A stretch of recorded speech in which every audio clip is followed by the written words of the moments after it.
Shalom, salam sejahtera di dalam Tuhan Yesus Kristus untuk kita semua yang ada di sana.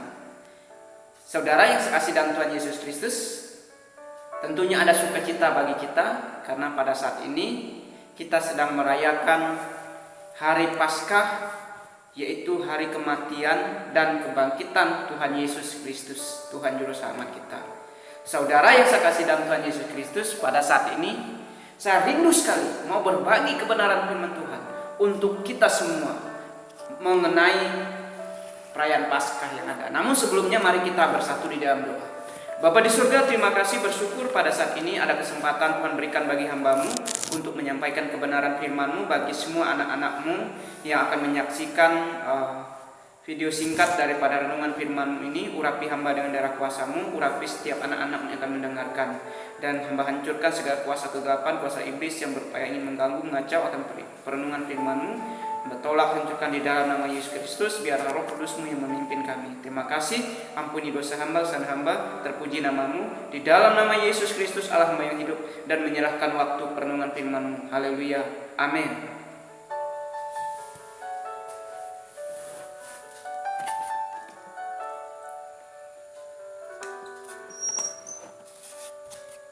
Baik saudara yang sekasih dalam Tuhan Yesus Kristus, kembali kita pada perenungan firman Tuhan ini. Adapun ayat Alkitab yang menjadi kekuatan dalam pemberitaan renungan firman Tuhan ini yaitu terdapat di Injil Yohanes pasal yang ke-20 ayat yang ke-29. Kata Yesus kepadanya, "Karena engkau telah melihat aku, maka engkau percaya. Berbahagialah mereka yang tidak melihat namun percaya." Ulang lagi. Kata Yesus kepadanya, "Karena engkau telah melihat aku, maka engkau percaya. Berbahagialah mereka yang tidak melihat namun percaya." Baik, tema perenungan firman Tuhan yang akan saya sampaikan yaitu pentingnya merayakan Paskah. Pentingnya merayakan Paskah.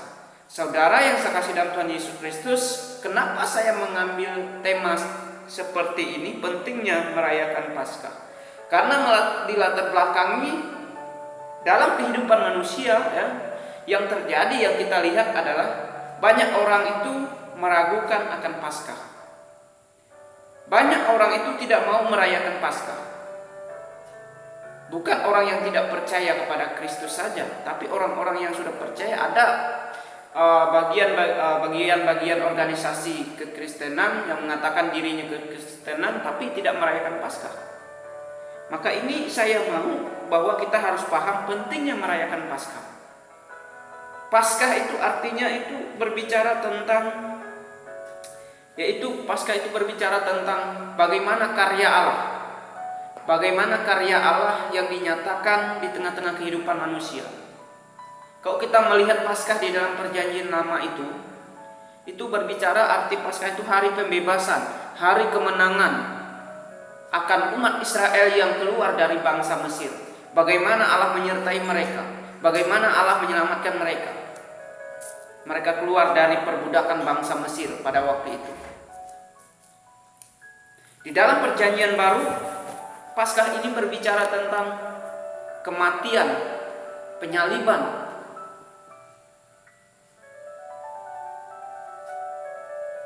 penghukuman Tuhan Yesus, dan kebangkitan Tuhan Yesus dari antara orang mati untuk menebus dosa manusia. Jadi berbicara tentang hari kemenangan iman bagi orang-orang percaya, di mana Yesus telah menderita, Yesus dihukum, disalibkan dan mati di atas kayu salib dan bangkit dari antara orang mati. Dan kebangkitan Tuhan Yesus ini masih banyak diragukan oleh orang. Masih banyak diragukan, masih banyak orang tidak percaya. Seperti ayat ini, ayat firman Tuhan yang dibaca ini, bahwa waktu Yesus bangkit itu semua orang itu panik, semua orang itu takut, gelisah, bimbang. Secara khusus para muridnya, para pengikut-pengikut Yesus pada waktu itu mencari dia. Bahkan para muridnya pun ragu akan kebangkitan Tuhan Yesus itu. Seperti Thomas ini.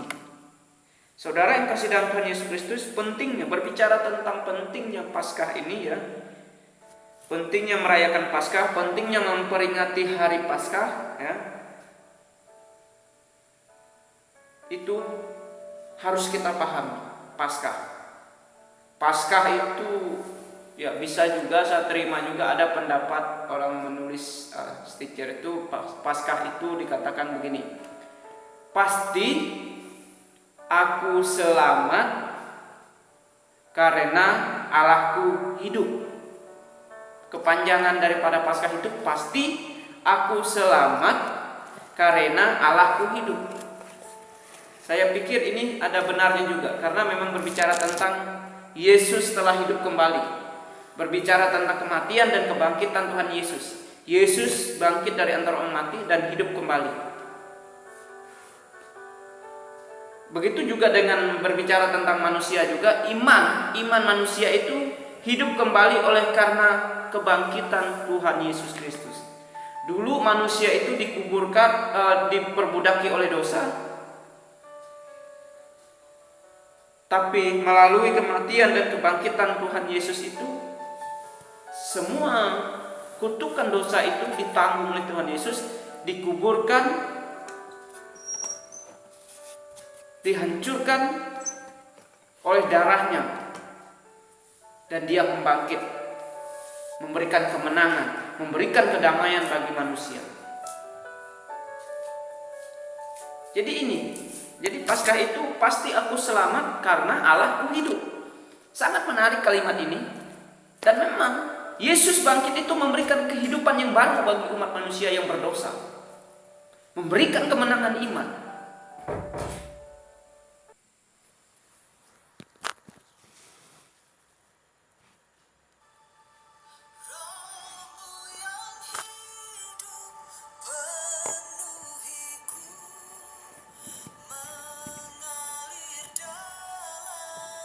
Bagi saudara yang kasih dalam Tuhan Yesus Kristus, mengapa pentingnya merayakan Paskah itu?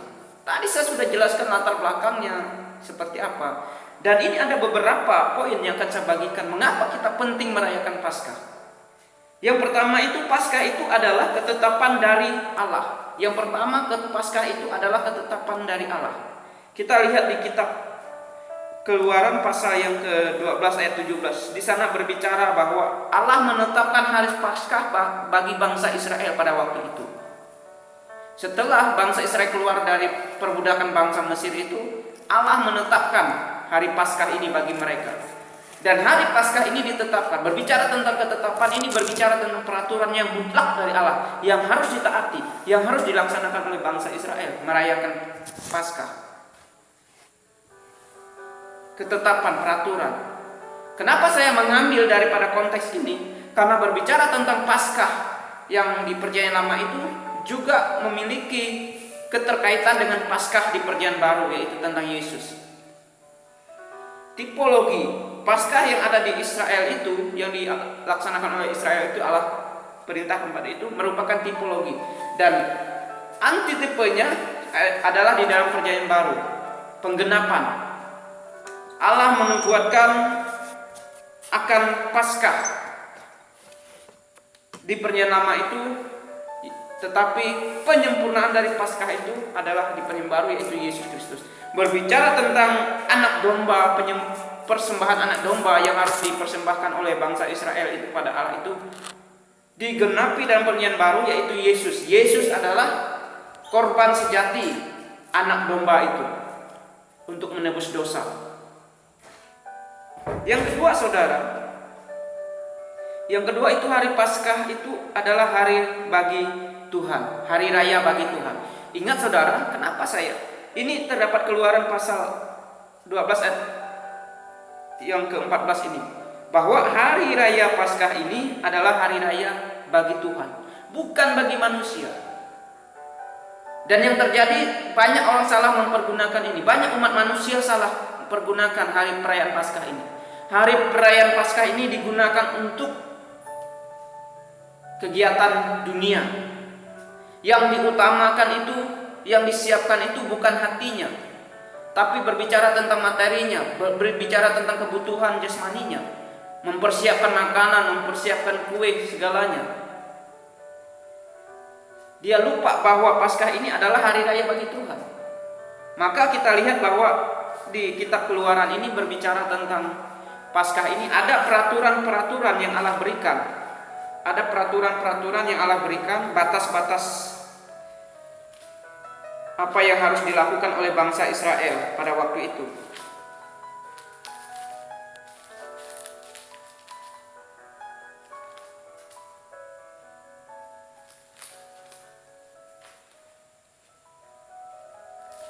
Saudara yang kasih dalam Tuhan Yesus Kristus, jadi kita harus memahami dengan benar bahwa Paskah ini adalah hari raya bagi Tuhan.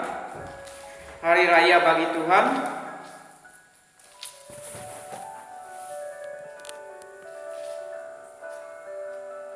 Ya, kita lihat di kitab Keluaran pasal yang ke-12 ini, ayat yang 43 sampai yang ke 51 ini berbicara.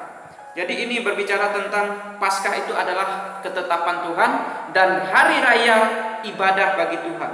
Ya. Kita lihat, inilah ketetapan mengenai Paskah. Tidak seorang pun dari bangsa asing boleh memakannya. Tidak seorang pun dari bangsa asing yang boleh memakannya perayaan Paskah. Ini menunjukkan bangsa asing, menunjukkan orang yang tidak percaya pada Allah Israel itu. Orang yang tidak percaya kepada Kristus Yesus, bangsa asing. Orang yang belum disunat, orang yang belum percaya. Ya. Kemudian di selanjutnya ini, seorang budak belian barulah boleh memakannya setelah engkau menyunat dia. Jadi syarat untuk bisa mengikuti Paskah itu yaitu menyunatkan hati kita. Apa menyunatkan hati kita itu? Yaitu iman kita, kepercayaan kita.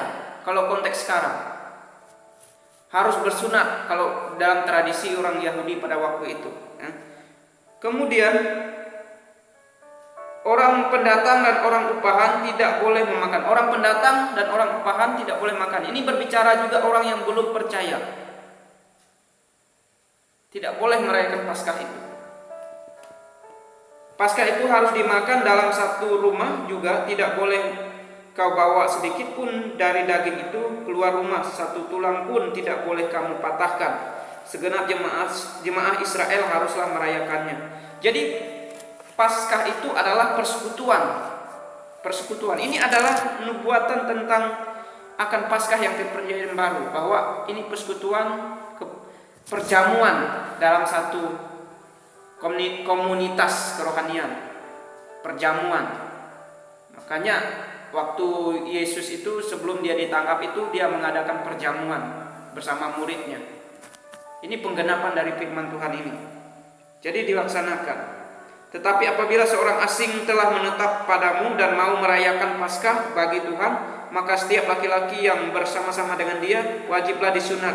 Barulah ia boleh mendekat untuk merayakan.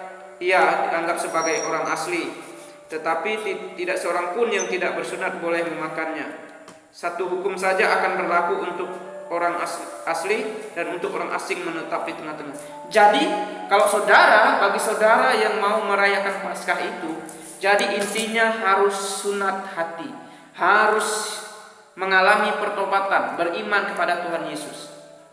Karena hanya orang yang percaya pada Tuhan yang bisa melaksanakan Paskah ini. Makanya banyak sekali orang yang tidak merayakan Paskah.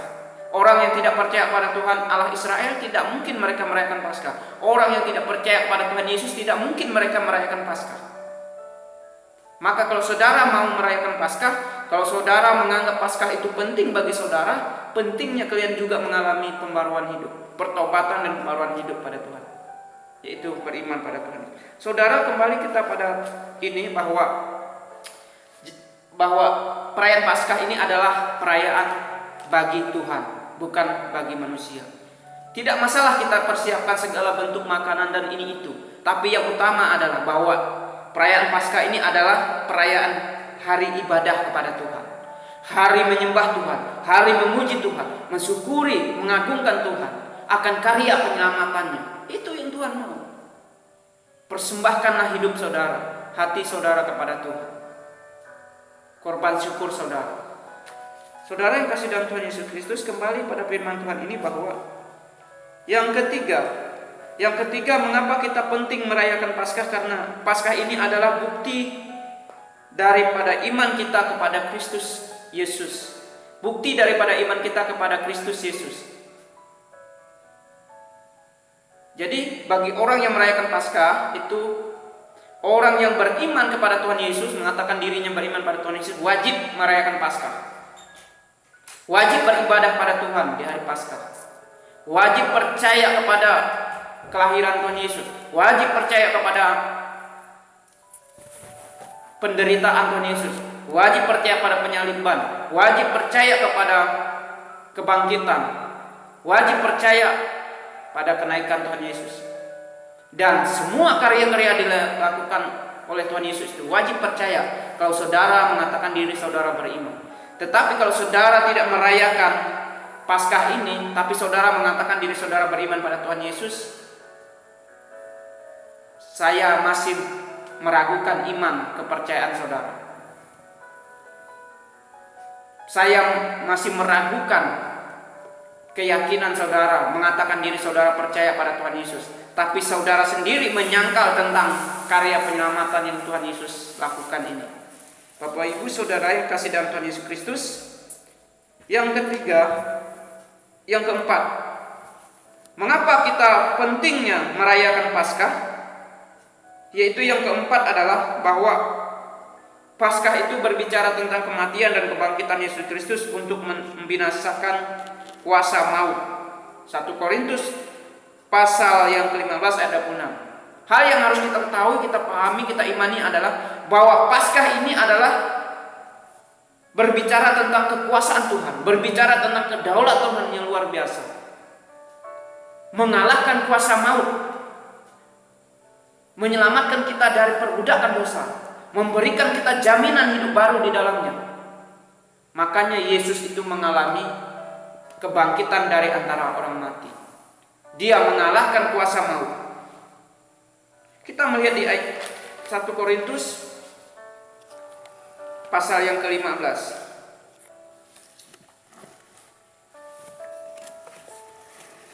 1 Korintus pasal 15 ayat 26, demikian firman Tuhan. Musuh yang terakhir yang dibinasakan ialah maut. Jadi musuh yang terakhir yang dibinasakan oleh Yesus adalah maut. Maut itu berbicara tentang penghukuman kekal. Maut itu berbicara tentang penderitaan kekal di neraka bersama iblis. Tetapi oleh karena kebangkitan Tuhan Yesus Kristus, kita dibebaskan dari penghukuman kekal di neraka. Ini misi Allah, inilah karya penyelamatan yang Tuhan Yesus Kristus lakukan. Inilah yang sudah selesai dilakukan oleh Tuhan Yesus, yaitu membunuh, mematikan, membinasakan kuasa maut itu dari kita. Saudara yang kasih dalam Tuhan Yesus Kristus, jadi ini yang kita pahami bahwa pentingnya merayakan Paskah. Bahwa kita berbicara tentang karya Tuhan Yesus Kristus. Saudara kasih dalam Tuhan Yesus Kristus, jadi kita sebagai orang percaya, mari kita percaya akan karya penyelamatan. Kita percaya kepada Paskah.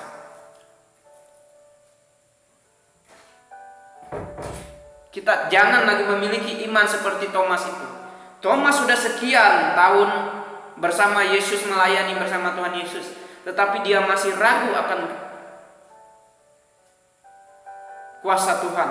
Dia masih ragu akan karya Tuhan. Dia masih ragu akan kebangkitan Tuhan Yesus Kristus. Sehingga Yesus berkata kepada Thomas itu, ya, berbahagialah mereka yang tidak melihat namun percaya. Thomas percaya karena dia melihat bukti yang Tuhan Yesus berikan akan dirinya, bahwa dia itu benar-benar telah bangkit.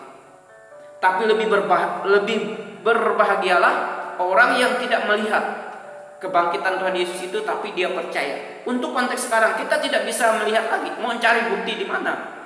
Bukti-bukti yang kita temukan hanya kita melihat dari tulisan di buku, hasil penelitian, dan bukti yang nyata, bukti yang mutlak adalah di Alkitab. Kalau saudara percaya akan kebangkitan Tuhan Yesus itu, kalian baca Alkitab, saudara baca Alkitab dengan baik, pahami bahwa Yesus itu benar-benar bangkit dari antara orang mati untuk memberikan hidup baru bagi kita. Jadi ini, kita tidak hanya sekedar percaya di mulut saja, tapi kita percaya sungguh-sungguh dari hati kita akan kebangkitan Tuhan Yesus. Maka saudara akan bangkit juga nantinya, akan mengalami kebangkitan dan akan mengalami kehidupan yang baru bersama Dia di kerajaannya. Amin.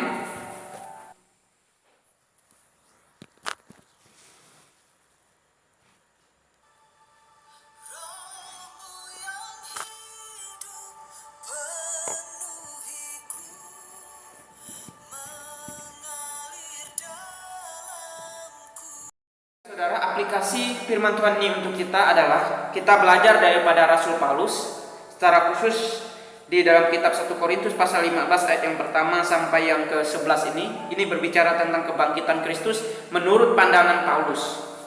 Paulus mengatakan bahwa Yesus itu benar-benar telah bangkit. Yesus itu benar-benar telah bangkit. Makanya di ayat pertama ini, dan sekarang saudara-saudara, aku mau mengingatkan kamu kepada Injil yang aku beritakan kepadamu dan yang kamu terima dan yang di dalamnya kamu teguh berdiri. Oleh Injil itu kamu diselamatkan asal kamu teguh berpegang padanya seperti yang telah diberitakan kepadamu, kecuali kalau kamu telah sia-sia menjadi percaya. Ayat 4, bahwa ia telah dikuburkan dan bahwa ia telah dibangkitkan pada hari yang ketiga sesuai dengan kitab suci. Jadi menurut Paulus ini, Yesus itu telah bangun, Yesus itu telah berdiri, Yesus itu telah hidup kembali dari antara orang mati pada waktu itu, dari kubur. Jadi dia itu benar-benar fakta. Jadi menurut Paulus itu kebangkitan Tuhan Yesus itu benar-benar terjadi, terlaksana pada saat itu. Makanya dia memberikan bukti di ayat yang kelima itu. Dia menjelaskan kembali bahwa Yesus telah menampak dirinya kepada Kefas, kemudian kepada 12 muridnya. Sesudah itu menampakkan dirinya kepada lebih 500 saudara sekaligus, kebanyakan dari mereka yang hidup sampai sekarang. Tetapi berapa di antara mereka meninggal. Selanjutnya menampakkan diri kepada Yakobus, kepada semua rasul, termasuk kepada dia. Paulus yakin bahwa Yesus pada waktu itu telah bangkit, karena bukti dari kebangkitan dia mengalami perjumpaan secara pribadi dengan Tuhan. Di ayat yang ke-9 itu, Yesus mengalami pertobatan karena dia berjumpa secara langsung dengan Tuhan. Kisah para Rasul pasal 8 dan 9 di sana, dia berjumpa secara langsung dengan Allah. Tuhan Yesus menampakkan dirinya kepada. Kita tahu latar belakang Paulus itu adalah orang yang jahat yang pernah menganiaya jemaat Kristen pada waktu itu. Dia ahli Taurat yang kejam, tetapi oleh karena kuasa Tuhan, oleh karena pembaruan iman, karena kasih karunia dalam Tuhan, dia dipulihkan, dia diselamatkan. Saudara yang kasih dalam Tuhan Yesus, Paulus katakan oleh Injil kita diselamatkan.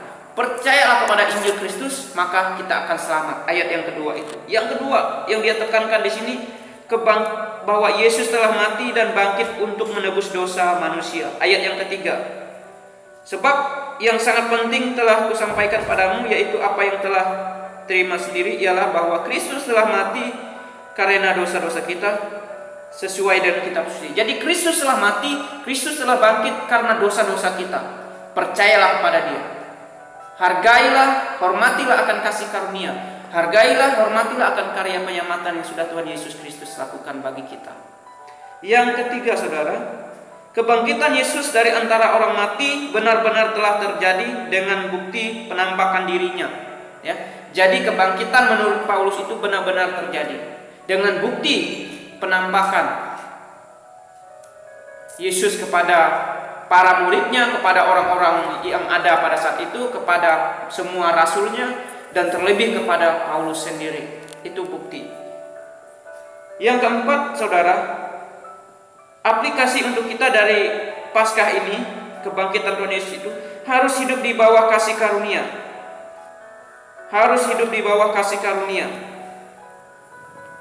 Pas ayat yang ke-10 ini dikatakan, ayat 10 dikatakan di sana adalah, yaitu, tetapi kasih karunia Allah aku adalah sebagaimana aku ada sekarang, dan kasih karunia yang dianugerahkannya kepadaku tidak sia-sia.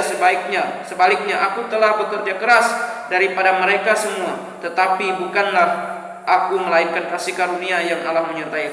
Jadi kita sebagai orang yang percaya pada kebangkitan Yesus, kita harus hidup di bawah kasih karunia Tuhan.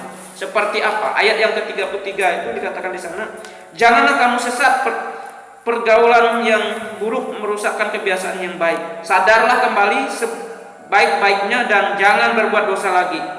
Ada di antara kamu yang tidak mengenal Allah, hal ini kukatakan supaya kamu merasa malu.